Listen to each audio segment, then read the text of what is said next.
A more than 2,000-acre industrial park in parts of San Marcos and Martindale is inching closer to breaking ground on construction.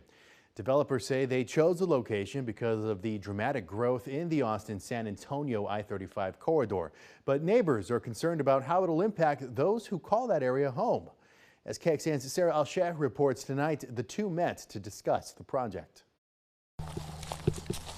Just across the street from the Donovans' front door off of FM 1984 is nearly 1,000 acres of land. But what is now a field of green will one day be a part of an industrial park called the San Marcos Air, Rail, and Truck Terminal. Do we sell? Do we move because of something like this? The development agreement was originally approved by the city of San Marcos back in 2019. It's currently at more than 2,000 acres of land, shown here in the light blue. While the city has already approved the project, developers still need officials to annex parts of the land to be rezoned for heavy industrial use.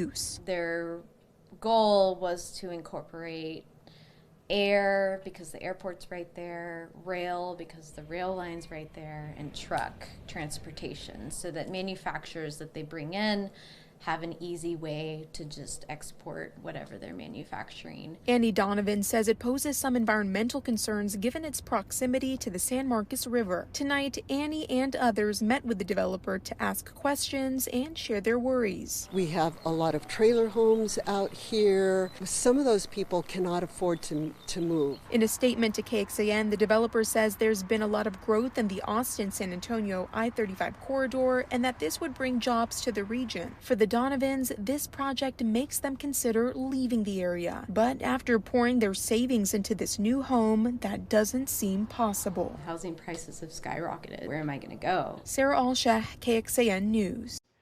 And the community will meet again with the developer next Wednesday. The following week, the San Marcos Planning and Zoning Commission will meet to discuss the proposed annexation and zoning changes.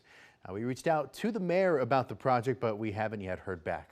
Now, for context about the fast-paced growth, the area between Austin and San Antonio is expected to see more home and business construction, sparking a major move of people to live within 5 miles of I-35, 54% according to a joint study from transit groups in Austin and San Antonio. Hays County alone is growing. The latest census numbers show from 2021, more than a 250,000 people lived there. That's almost 100,000 more people since 2011, when more than 163,000 people called Hays County home. San Marcos has its own regional airport, and it too is seeing demand as Central Texas grows. Because it's nestled between Austin and San Antonio, there's been a demand for services that would go to Austin or San Antonio's airports. Now, the regional airport offers cargo operations and private planes.